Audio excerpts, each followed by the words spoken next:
This is draft season. John Schmeelk, Tony Pauline, back with you right here. Go find draft season on your favorite podcast platform, or you can find it, of course, on the Giants app or at giants.com/podcast. But this is not a Giants podcast. This is a draft podcast. But, of course, if you are a Giants fan, we'll talk all about the prospects. And if you aren't a Giant fan, of course, same deal, man. You into the draft, start learning about these guys, or maybe you've been following it tightly and, you get Tony's opinion. So we're going to get a big show today. We'll do a really quick wrap-up of Shrine and Senior Bowl. If you want more on those two games, go back to our episode last week. Tony and I talked at the end of the week, so we kind of covered everything in terms of the prospects in those games, but we'll do a little bit more today. Then for the next 2 weeks, we're going to do our Tony's top fives at every position. This show will be offense. The show next week will be defense, and then we'll get into Tony's kind of first-round grades, top 30 type thing before we head into the Combine. Then we get Combine review, and then we're like a month and a half away. So we'll be rocking and rolling here as draft season rolls along. Tony, it's good to see you, man. How was your trip back from Mobile? Quick and event-free, so that's good. I mean, 3 days in Vegas for Shrine game, which was fun. And then there was a bit of a harrowing trip from Vegas to Mobile through Atlanta, and then 3 days at Senior Bowl practice, primarily sitting next to you. It starts off, you're all excited, and by the middle of the practices, when you're going from Shrine to Senior, you're like, all right, you're counting the days down before you get home. But, it was good overall. It's always good. Yeah, always fun, no question. It was a great time watching practice with you. So I guess let's start there. Just major takeaways. You can go Shrine or Senior Bowl first, and then we'll try to get into your top fives here. Yeah, I think when you look at the Shrine, there were some guys who really performed well. Catrell Clark, the cornerback from Louisville, was very impressive all 3 days. A.T. Perry, the receiver from Wake Forest, had a lot of really good days of practice. Mario Douglas, the big talk about the Shrine was Zay Flowers was going to be there, and Zay Flowers was there, although he wasn't in uniform. He wasn't in pads too much. He only practiced 1 day, which was the second day, Sunday, and then he practiced sparingly, although he was out on the field. But the Liberty receiver, Mario Douglas, was terrific. I mean, he was like a miniaturized Zay Flowers with his ability to separate through his routes. He caught everything. He showed a burst of speed. I think he really helped himself. And then when you move over to the Senior Bowl, listen, we got to talk about the two guys who were voted practice players of the week. Tyjae Spears. We spoke about him during last week's podcast from Mobile. If you followed me on Twitter, you read my stuff at Pro Football Network. I talked about him every day. And the thing about Spears was he proved that the film is real. It wasn't that he was playing in the American Athletic Conference, which doesn't have good defenses. I mean, his ball carrying skills were outstanding. The vision, the patience. He's a smaller guy, so he kind of gets lost behind his lineman. He runs behind his pads. The foot quickness, the burst, everything was outstanding. And, let's go back to when we had Jim Nagy on this program, where Jim said that he feels that Tyjae Spears could be a feature runner at the next level. And I was like, but you know what? Watching him, I'm saying absolutely. I mean, if you're a team that's only going to hand the ball off to your running back 10 to 12 times a game, or you rotate your backs, Tyjae Spears is absolutely a starter. And, we talk about his running skills. I don't know if you remember, but on the last day of practice, they were doing pass catching drills, and he was up against one of the safeties. And wow, he threw a move on the safety. The safety was stuck in cement. I mean, the safety was grasping at air. He blew by the safety, threw his routes, caught the ball, and it was game over. And Spears was just terrific last week. Yeah, and look, I thought the running back class was good too. He had Kenny McIntosh on his team. I thought had a pretty nice week of practice. We had a couple drop passes, which is odd for him. Such a good receiver. Eric Gray out of Oklahoma, I thought was really good. Another 5'9" running back that did well. We only saw Roschon Johnson for 1 day till he had the hand injury. And then Chase Brown at Illinois was solid too, Tony. Yeah, absolutely. It's said that Johnson had the hand injury. You talk about Eric Gray. Oklahoma running backs have a history of doing well at the Senior Bowl. And then they go on, they're middle-round picks in the draft, and then they're very productive pros. That has been their MO, and I think that's what's going to happen with Gray.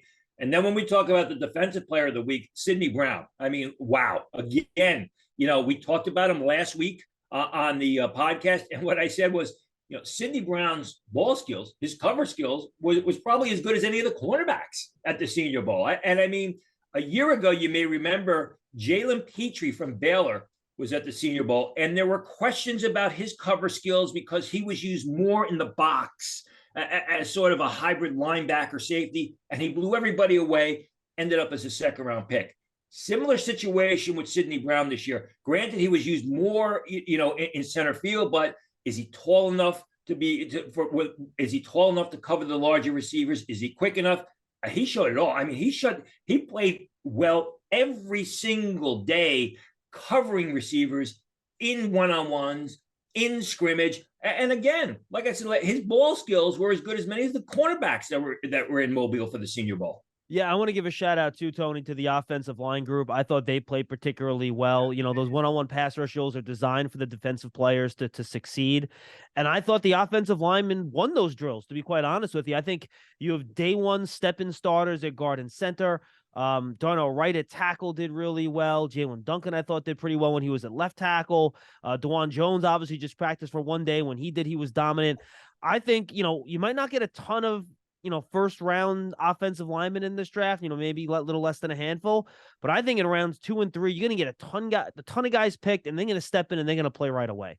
McClendon Curtis of Tennessee Chattanooga also was really, really good. And remember, Tennessee Chattanooga had a guy by the name of Cole Strange, who was in the 2022 Senior Bowl, was a surprise first-round pick. I don't think McClendon Curtis has a chance of being a first-round pick, but he could sneak in the late part of day 2. He showed some versatility. He's got an NFL body. Actually took some nice snaps, did some nice reps at left tackle. He's not going to be a left tackle, but he showed that versatility. And that was the one thing that we saw. And you kept pointing out with Cody Mock about how they move these guys around.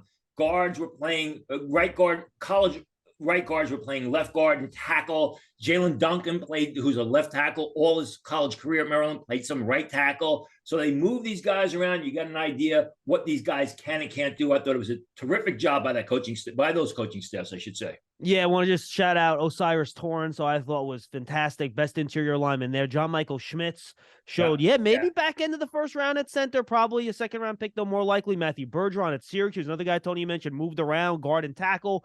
Cody Mock even played some center. Steve Avila, the big TCU guard, played some center. So those guys moved around. I thought they did a really nice job. And then I guess we should just mention, too, the wide receiver cornerback battles. I'm not sure we're going to have any first-round receivers or corners come out of the Senior Bowl this year, which is not surprising. Usually, those are positions we get a lot of underclassmen coming out early, and those are going to be the star players at those spots. But I thought there was some good competition at those two spots throughout the week. I mean, Tank Dell, you couldn't cover him. I mean, he was beating people off the line. He was beating defenders through in the routes. And when he got in the open field, he has a burst. The problem is he's under 165 pounds. So where does he go in the draft? You're going to have to design plays for him. You're going to have to design a position for him. You got to keep him off of press coverage. And as fast as Tank Dell was on the field, it was Jaden Reed of Michigan State who was topping the GPS as far as speeds were concerned every single day. He had an outstanding week. And Michael Wilson of Stanford, I think, really exceeded expectations, especially with his route running. I mean, defenders could not stay with him in or out of routes. Yeah, you're right. He was open the whole day. Bigger guy, too, over 200 pounds. He has some strength to him. I thought he did a really nice job. And I'm just going to shout out Jaden Reed out of Michigan State, who, had a down year this year, much like the entire Michigan State program, but he played mostly in the slot in Mobile, and I thought he showed speed, quickness. He was able to get open, showed good hands. So just another guy I thought did well. And then I'll mention Luke Musgrave too, Tony, another guy that could be a first-round pick coming out of that event. Out of Oregon State. He showed some rust with some drops and stuff, but the overall physical package and athleticism was certainly on display. And remember, when Jim Nagy was on this program, Nagy said that everyone has Michael Mayer of Notre Dame as tight end number 1, but keep an eye on Musgrave. And, you said he showed some rust because he was injured. He missed most of the season. And I think he told you that, he wasn't 100%. People I spoke with said he looked like he was playing injured, but he looked damn good. I mean, he was very athletic. He showed good speed. I mean, he looked like the potential, tight end that plays the position like a receiver, which is what the NFL wants these days. All right, Tony, let's get to our top 5s here. And since you were just talking about them, I know it's unorthodox, but screw it. Let's talk tight ends, because I think this is a wonderful class. I went through these guys the last few days, and you probably have 5 or 6 guys that have gone before any tight end in last year's draft class. And Trey McBride was a good prospect, but these guys are just different. I'll give you I'll list off Tony's top 5, and then Tony, you can kind of give me your thoughts on the guys and why you ordered them where you did, and then we'll talk about them a little bit. So your tight end top 5, you have Michael Mayer out of Notre Dame, the third-year junior, first-round grade.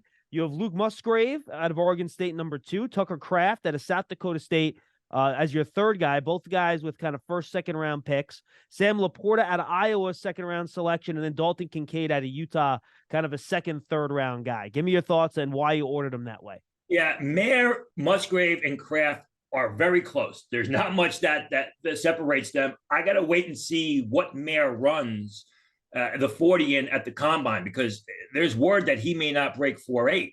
And then we want to see what Musgrave runs. I'm told he could run low 4.5s.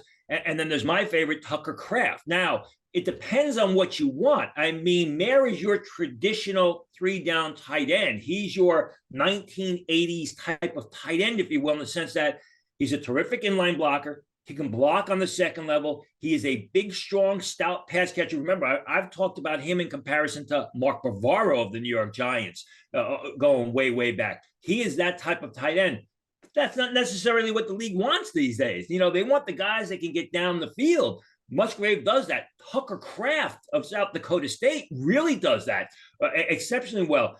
And Tucker Kraft is a decent blocker. They don't ask him to block all that much because he's such a good pass catcher, but he's always looking to block when the assignment calls for. He's out on the second level blocking. Number 4 is Sam Laporta of Iowa, who I just think is ridiculously underrated. The guy's been a terrific tight end at Iowa the past 3 years. He's an outstanding pass catcher. I love this route running, Tony. When I watched him, I thought his route running was spectacular. I wrote that in my report. He runs excellent routes for a bigger tight end. He does a solid job blocking. He's projected to run in the 4.7s. Doesn't look like a downfield threat, but he's very, very dependable in all areas. And then there's Dalton Kincaid, who really wasn't even the number 1 tight end at Utah this year, even though he had all those measurables. It was Brian Queef. Queef went down with an injury. Kincaid's game took off. Now Kincaid has an injury. So I think Dalton Kincaid's one of those guys that, because of the injury, he's not going to be drafted as early as he should be. But if he gets back to health and he starts to improve on what he showed he can do during the season, it's going to be a real fine starting tight end down the road. And then there's, Luke Schumacher is right behind him, the kid from Michigan, who's a 3rd-round pick. It kind of falls off after that, after your first 5 or 6 guys. All right, I want to follow up on Dalton Kincaid because, Tony, I thought he runs like a wide receiver. Like, he's long, he's kind of slender. Like, if you're looking for of this group, and I think even more so than Musgrave, you're looking for like that move tight end that's a receiver, I think Kincaid's probably your guy. I just love the way he moved in the secondary, was able to kind of separate, get open, and I bet you he's going to run pretty well in Indy. If he runs, remember, I mean, go back to Jim Nagy told us, he may not be healthy, he may not be able to run before the draft, which is why he'll kind of be pushed down and be underdrafted. He looks thin because he's 6'6.5". I mean, and he's 242 pounds. That's why he looks thin, because he, like you said, he's got such excellent length, natural pass catcher. I always thought he was underappreciated at Utah, was never a big player in that offense until Queef went down with the injury, but he's got a tremendous amount of upside. And if he's able to get back to health and improve on the ability that he showed late in the season when he took over the starting spot at Utah, some team's going to hit a home run with him at tight end. One guy I want to ask you about that's not on your top 5 is Darnell Washington, basically offensive tackle that's playing tight end for Georgia, 6'70", 270 pounds, only 28 catches last year. He's playing behind Bowers, right, who's their number 1 tight end. And, Tony, he can block, obviously, at that size. He has build-up speed, but once he gets going, he can go. Against Oregon, he's like hurdling guys on the sideline to run after the catch. But at his side, I just don't see a great change in direction, start and stop. But, boy, tight end's a traits position, and he's like, there's no one that looks like this guy that plays that spot. Well, first thing is you're an inch shy. He's 6'8", and you're 10 pounds short. He was 280 pounds coming out of the national championship game when he reported for combine training. And he started training for the combine just a few days after national championship game. Now, I spoke with his team. They were actually on my flight going home. And they said the goal is to get him down to 265 pounds by the time the combine comes around. Now, that's very aggressive, by the way. So at 6'8", 280 pounds, he moves incredibly well. You're right about the change of direction. I think the fact is also is Darnell Washington is the starting tight end on just about on 99% of the teams around the nation, except Georgia, except Iowa, except maybe Notre Dame. And what happened is he played second fiddle to Bowers. He didn't have the same responsibility. So I think he's very undeveloped in that area, the route running area, the pass catching area. So with Washington, you're probably looking at a late day 2 pick, and he's a developmental prospect. You're going to put him on the field on third and short goal line situations where you want to block. Maybe you throw him the ball, but I think it's something where it's going to be a process with Washington to make him go from the awesome athlete that he is at the incredible size that he has right now into a tight end. A lot of upside there. Yeah, and look, he had great hands on, there was one pass, he was going up to Semos, throwing behind him. He had to flip his hips, get around. He reached out behind them, made a hands catch, like freakish things. But again, just a little raw when it comes to the route running. All right, let's jump to the other skill spot, Tony. We'll kind of stick with the theme here. Let's go to wide receiver. We've talked a ton about these guys, but we'll touch on them here too. I imagine your first 3 guys on the list are all pretty close. Jackson Smith-Njigba is your first. Quentin Johnston's number 2. Jalen Hyatt number 3. At first-round grades. Then you have Jordan Addison and Zay Flowers with kind of 1/2s. Is this going to be like a chef's choice situation, depending on the type of player you want when you're drafting a wide receiver? If you want the speed, downfield threat, home run hitting guy, you're going to go with Jalen Hyatt. If you want the bigger athlete who can also, break it deep down the field and has great upside, you're going to go with Quentin Johnston. If you want the, NFL ready player that you can stick into a lineup, basically from day one, you're going to go with Zay Flowers or Addison from USC. I have Jackson Smith-Njigba as my number 1 receiver because I remember, what I saw in the 2021 film. I mean, he was outstanding. Teams couldn't cover him. And this was really before the rise of Marvin Harrison II. Smith-Njigba was the number 1 guy. They knew the ball was going to him. They really didn't even use the tight end too much in 2021, CJ Stroud, when they had Jeremy Ruckert there. Ran excellent routes, found ways to separate, was really injured this year, had a 3rd-degree hamstring issue, which never really resolved itself, although I'm told he's at 100% now getting ready for the combine. So I think that, granted, there was a year off, but I think Smith-Njigba is sort of the total package when you look at all those guys. He's got good speed. He's a terrific route runner. He's an outstanding pass catcher, as opposed to Quentin Johnston, who is a great athlete. He's got the speed. He's a downfield presence. He can win out for the contested passes, but he needs to improve his route running, and he needs to be more consistent about catching the ball with his hands away from his frame. Yeah, and you got Hyatt, who is a great downfield threat, but doesn't have an expanded route tree. He's got to really develop those routes. But again, if you want a guy just to run down the field and make big plays for you, Hyatt's your guy. No question about it. Tony, how close is your next set of wideouts after those top 5? You don't have to go through all the names if you don't want to, but how big of a drop-off if you don't get that wide receiver at the end of round 1, which I think, by the way, all 5 of these guys could go at the end of round 1. It's possible, depending on, where they fall and what teams want to pick them. How far is the drop-off to that kind of next group where if you're in the 2nd round, you want a wide receiver, you want to get one there? Well, I mean, the next guy would be Kayshon Boutte, who, what are we getting with Kayshon Boutte? If you're getting the guy that we saw in 2021, you take Kayshon Boutte in the 2nd round, you're potentially getting a 1st-round receiver who played semi-decent football for half of the 2022 season after not being around, the first half. If you take him in the 2nd round and he never really ups his game, well, then you wasted a pick. The one thing we know about LSU receivers are they're usually better NFL players on the NFL level than they are on the college level. So it would be Kayshon Boutte. He's sort of the wild card because, I don't want to say he could be the best of the bunch, but he really could be the best of the bunch. If you go back to that 2021 film, you look at the history of LSU receivers, Kayshon Boutte could develop into, the best receiver from this class. It's just that he really didn't play that well. And then you go down, you got Josh Downs, who's a smaller guy but very explosive. You got Cedric Tillman of Tennessee, who's a bigger guy but was injured last year. I think there's a good group of receivers in that second, third round area who have a lot of potentials, but also have some questions.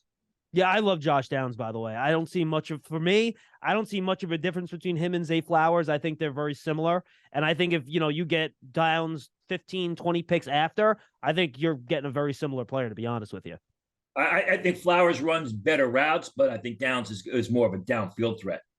Got it. All right, let's go over to the quarterback spot now, Tone. We've talked about these guys a bunch, obviously, and the rankings should not surprise people. Bryce Young, number 1, CJ Stroud, number 2. Then you have Hooker third and Levis fourth. I'm assuming the injury is why you kind of have him in different rounds. You can explain that. And then Aiden O'Connell out of Purdue, and then we'll talk about the guy that's not on the list as well. So go through your 5. Well, obviously, Bryce Young, number 1. I know there's going to be people, especially after his pro day, that are going to have CJ Stroud jump over Bryce Young. No doubt in my mind, because CJ Stroud's going to throw better deep balls. The pro day workout is made for CJ Stroud.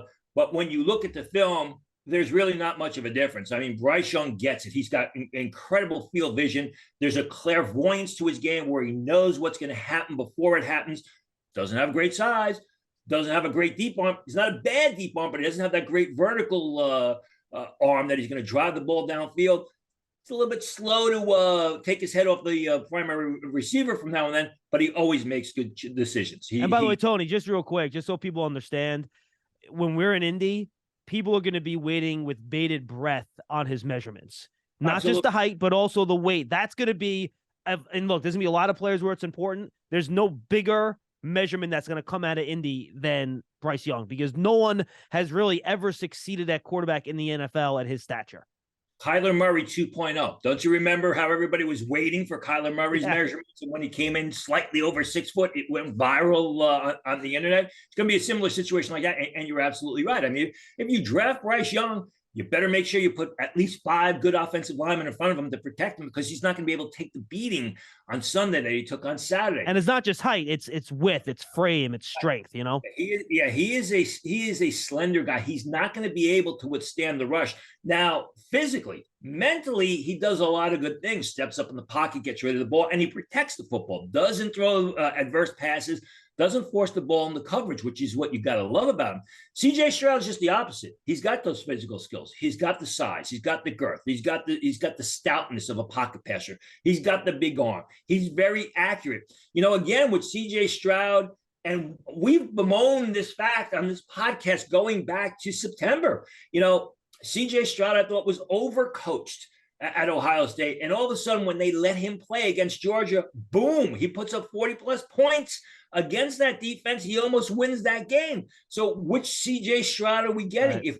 If we get the CJ Stroud that you saw at the Georgia semifinal game, and he's coached correctly and not overcoached, he's able to do that, there's your franchise quarterback from the 2022 draft. There's no doubt in my mind. It's going to be interesting to see. And again, you're going to see a lot of people moving towards the draft that have CJ Stroud graded over Bryce Young. And I think the best way to say it is, Bryce Young, you know what you're getting in Bryce Young. The downside to Bryce Young is the size and the inability to withstand the rush.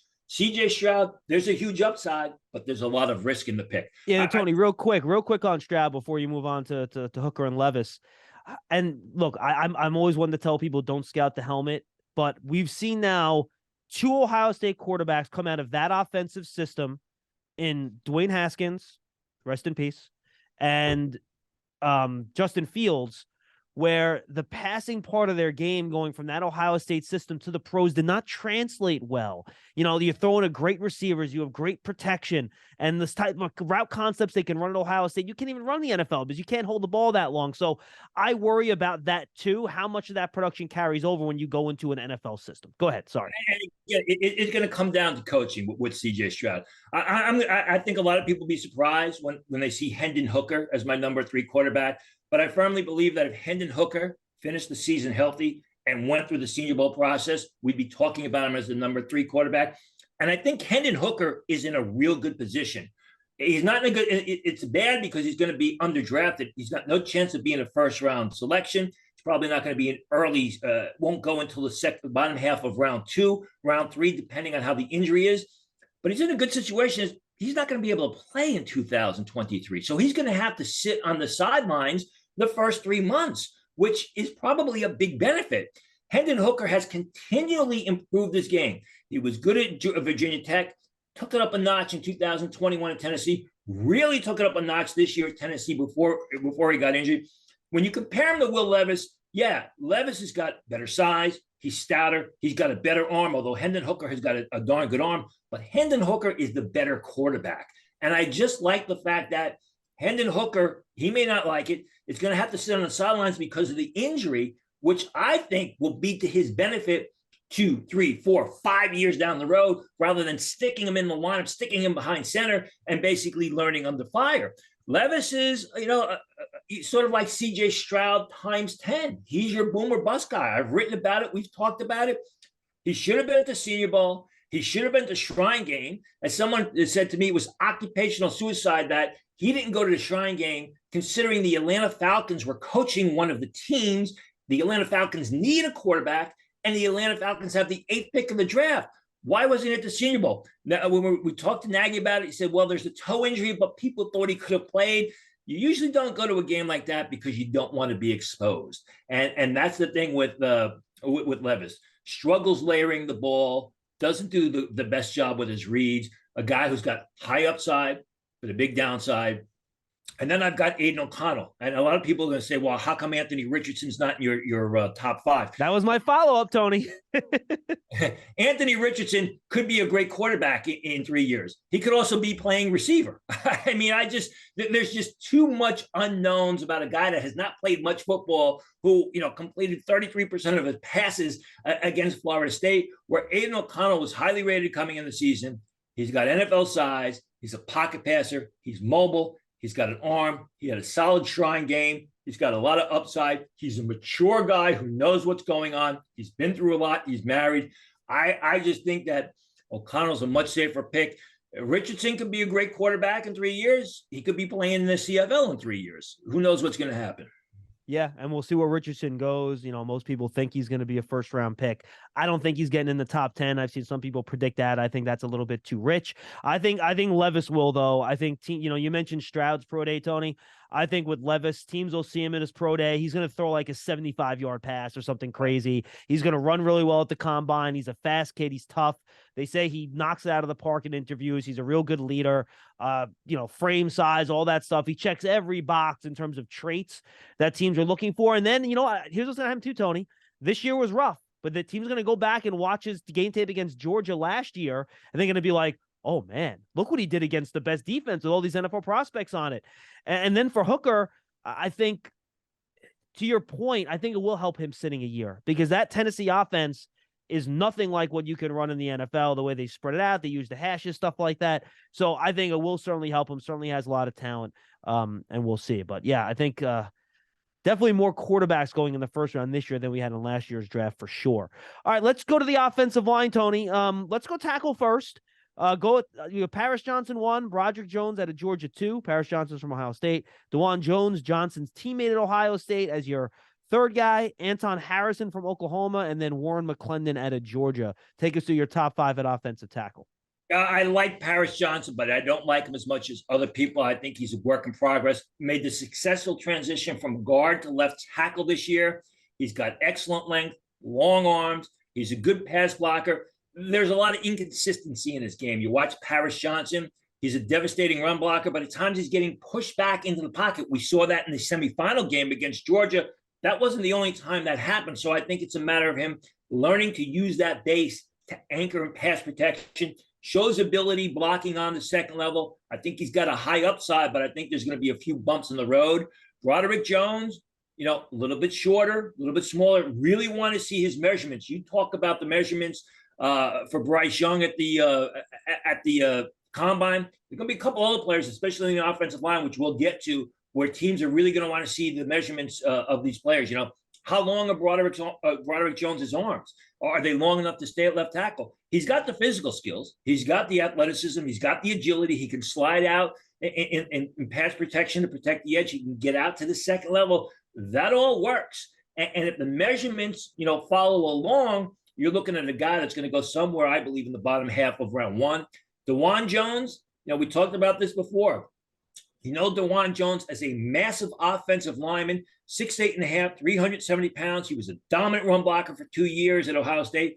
But what he showed in that one day of Senior Bowl practices, he can pass protect. I mean, there were a lot of speedy edge rushers that DeJuan Jones was able to slide off the edge at right tackle, get his hands into, and knock him from their angle of attack. He dispelled the myth that he was a big, stiff right tackle, sort of in the old mold of right tackles. No, he showed a lot of agility. He showed the ability to shut down those speed rushers, and then he left town. Well, he didn't leave town. He just didn't play anymore because he figured, hey, one and done. I really helped my draft stock. I have him as a second-round pick. Could he slide into round one? Maybe the late part. Anton Harrison, left tackle for Oklahoma. They've had a lot of good offensive linemen there. Anton Harrison is a mobile, nimble left tackle. He's a natural left tackle with excellent footwork. And then Warren McClendon, the other kid who played right tackle at Georgia, came into Senior Bowl at 290 pounds, but it was a pretty good story. I wrote about it at Pro Football Network. Warren McClendon's roommate was the kid who died in the car accident for Georgia. That was his roommate. Warren McClendon was in that car when it crashed, and the roommate and the staffer died. There was a lot of questions as to whether or not he was going to be there. He went to the Senior Bowl. He wore his roommate's number. The fact that he went there and competed, and he's such a good player, I think bodes, is going to help Warren McClendon. It's very impressive. I think he's a darn good right tackle as well. Tony, I'll throw out two other guys that we saw at the Senior Bowl. I mentioned one earlier, Darnell Wright. I think he could easily be a second-round pick. And I think Wanya Morris, frankly, from Oklahoma, had a pretty nice Senior Bowl, too. And I think he could be a day 2 pick, right? Yeah, I think more right tackles. And, you're looking at, you want those pass protectors. You want those nimble guys. Jalen Duncan, you mentioned earlier, who I think cemented himself as a day 2 pick just as long as everything checks off on the off-the-field stuff. And Matt Bergeron. I think Matt Bergeron, you mentioned him at left tackle as well as guard. Those nimble, agile guys, that's what the league wants. And I think he's also probably a third-round choice. And you see him as you think he can play tackle in the NFL? You see him more of a tackle than a guard? Yeah. My theory with tackles is leave him at left tackle until they prove that they can't play left tackle, because it is such an important position. No, and look, I think he did a really good job at left tackle at the Senior Bowl. All right, let's go to the interior offensive line. And the first guy on the list, Tony, I'm sure people said, wait, why wasn't he on your tackle list? What's going on here? That's Peter Skoronski out of Northwestern. We talked about John Michael Schmitz, the center out of Minnesota at number 2. One of your favorites, Luke Whippler, who I'm sure killed you to put him behind John Michael Schmitz on this list, but you did. Osiris Torrance from Florida, who we mentioned earlier at 4. And then Jordan McFadden out of Clemson, number 5 in your top 5 guard center list. So why don't you take us through it? Well, let's talk about why Skoronski's on my guard list and not my tackle list. You talk about Bryce Young, and everyone's going to be, anticipating the measurements. For me and a lot of people in the scouting community, that's what it's going to be with Skoronski. There's rumors he's not going to be 6'4". There's rumors his arms aren't going to be 33 inches long. If his arms aren't 33 inches long, he's not a tackle. He's going to be kicked inside the guard. He is a real good football player. He is a real good offensive lineman. He's a tough, nasty lineman who dominates opponents. He's got great vision. He's got a violence to his game. Strong. He's a good pass protector as well.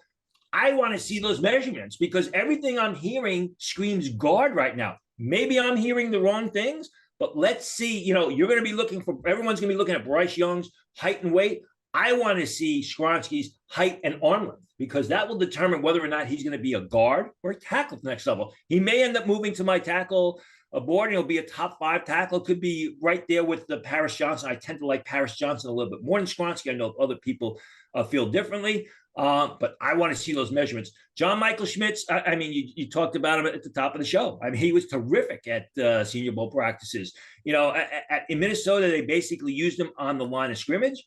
But we saw at the Senior Bowl, he can move. He got out there. The last day of practice, he was 20 yards downfield, knocked the defensive back off his feet in that 2-minute drill, and he showed a lot of ability. He's got an NFL build. He's a thick guy with a thick lower body. I love the way he quarterbacked the offensive line during Senior Bowl practices. You could see him communicating with his teammates, making the signals, moving his head back back and forth, making sure everybody was in position. I think that bodes well. Luke Whippler's always been one of my favorites.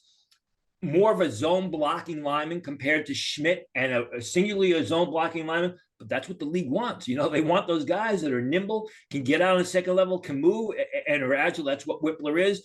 Osiris Torrance, who you talked about, big, strong, sort of small area guy, 340 plus pounds. And I like Jordan McFadden as well. I mean, we've seen Clemson in the past, kids playing for Cincinnati right now, left tackle who moved into guard and has had success at the guard position. That's what I see at McFadden, who I have as a third round selection.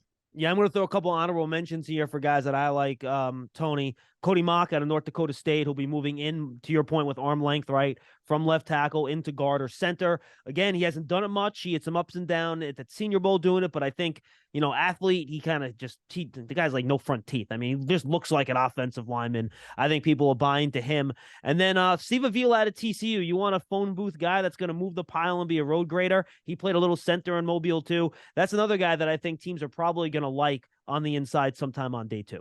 Yeah, Steve Avila is probably the best power gap blocker in this year's draft. I mean, you want a guy that's going to punch in the mouth, drive you off the line of scrimmage, anchor at the point in pass protection, but you don't want to pull him across the line of scrimmage. You don't want to get him, more than 3 or 4 yards off the line of scrimmage to block in motion. That's your guy. Yeah, big guy, 339 pounds. So monster. All right, let's go real quick. You want those monster offensive linemen, Tony, to block for the running backs. And this is a really good running back class. It starts with Bijan Robinson, who, if you're just going by grade, he's probably maybe even a top 5 player in this draft, top 7, top 8, however you want to do it. He's number 1 on your list, to no one's surprise. Jahmyr Gibbs from Alabama is number 2. Tajay Spears, who we talked a lot about already, is also a second rounder. He is number 3 for you. Zach Charbonnet or Carbonet? Charbonnet, I believe. Charbonnet out of UCLA is your 4th guy. And then Sean Tucker out of Syracuse comes in at number 5. Take us through. I mean, Robinson's the complete package. 15, 20 years ago, Bijan Robinson, if he's not the first pick of the draft, is the second pick of the draft. But, they don't, running backs are not that highly regarded, especially in the draft anymore. So Bijan Robinson's probably going to be a bottom half of round 1 choice, but he's got it all going on. He's big, he's powerful, he's got terrific short area quickness. He can catch the ball out of the backfield. He creates yardage for a big guy. And I mean, he's an all-around back, as is Jahmyr Gibbs, who is a sensational pass catcher out of the backfield. Gibbs has got excellent size. He's powerful. He's rarely brought down by the first defender. He picks up a lot of yardage off initial contact, shows the ability to turn the corner. He's got a burst. I mean, he is a feature back who you can line him up in the slot, you can line him up in the flanks and throw him the ball, and he's going to catch the ball for you. Tajay Spears, talked about him at the top of the show. Really don't know if there's anything more I can add, except, I came out of the Senior Bowl thinking what Jim Nagy told us before the Senior Bowl. Tajay Spears can be a feature runner in certain schemes at the next level where you're not going to ask him to carry the ball 20 times a game. And there aren't too many schemes in the NFL anymore that ask your running back to carry the ball 20 times a game. Zach Charbonnet, very underrated, more of a downhill grinder, but a guy who he's got excellent short area quickness. He's never brought down by the first defender. He'll carry the pile. He's a decent pass catcher out of the backfield. Really a do-it-all, sort of a throwback type of running back, but a guy that's going to be exceptional on third down and short or goal line situations. Excuse me. Now, I had Sean Tucker graded ahead of Kenny McIntosh. Kenny McIntosh showed us a lot of good things at the Senior Bowl. Kenny McIntosh had some terrific runs in that semifinal game against Ohio State. Kenny McIntosh has not been consistently productive. When you look at the height, weight, the measurables, Kenny McIntosh is light years ahead of Sean Tucker, but the production was not consistent for Kenny McIntosh, which bothers me. With Sean Tucker, he was a good interior runner at Syracuse. He showed the ability to turn the corner. He was a good pass catcher out of the backfield. Teams knew he was getting the ball. They couldn't stop him. Maybe after the combine, I will flip the two. But I when I watch him, Sean Tucker's on the field and he consistently produces. Kenny McIntosh, when he's on the field, sometimes he produces. That's a concern for me. All right, Tony, before we wrap it up here, just give me what do you think the deepest group here of these offensive positions that you really like? If you're a team drafting and you can feel good about getting a player at one of these spots on either, late day 2, early day 3, and you're going to feel pretty good about there being a couple good players still left. You can give 1, 2, 3 groups, whatever you want to do. Well, obviously, I think you got to start with running back because, when you look at these running backs, I'm looking at my board right now. I've got, I got 10, 11 running backs who are top 100 picks. Wow. And then you got guys like Eric Gray, Chris Rodriguez of Kentucky, who we saw at the Senior Bowl, Dwayne McBride of UAB, Chase Brown of Illinois, who are probably, early day 3 picks that are going to be very productive at the next level. So I don't think it's any I don't think it's any debate. I think it's running back all the way. I also happen to like the center crop. We talked about Schmitz and Whippler, but I really think in that early part of day 3, you got guys like Joe Tippmann of Wisconsin, Juice Scruggs of Penn State, Ricky Stromberg of Arkansas, Jarrett Patterson of Notre Dame. He was, by the way, he quietly had a really good week in Mobile, Patterson. I thought he very good mobility. He can move pretty well. Got better and better as the week went on. And on Thursday, he had a dominant practice both at guard and center. And remember, I mean, as a sophomore at Notre Dame, everybody was talking about him as being a very early pick at center. Moved to guard, took a while to get adjusted. And I didn't even mention Olawatini of Michigan, who I like him as a college player. I think he's going to be a solid NFL pro. I don't like him as much as a lot of other people. I'm rooting for him because he's an easy guy to root for, but he's not really big. He's not powerful. He's not overly athletic. He just gets the most from his ability and he gets the job done. And while I think there's a place for somebody like that in the NFL, I just don't know that there's a place for a guy like that in the top 4 rounds of the NFL draft. Tony, good stuff. Next week, we'll have your top 5s on defense. Can't wait. Look forward to it, John. For Tony Pauline, I'm John Schmeelk. Thanks for joining us on draft season. Again, go subscribe on your favorite podcast platform or check us out in the Giants app or at giants.com/podcast. For Tony, I'm John. We'll see you next week with a look at Tony's top 5s on defense.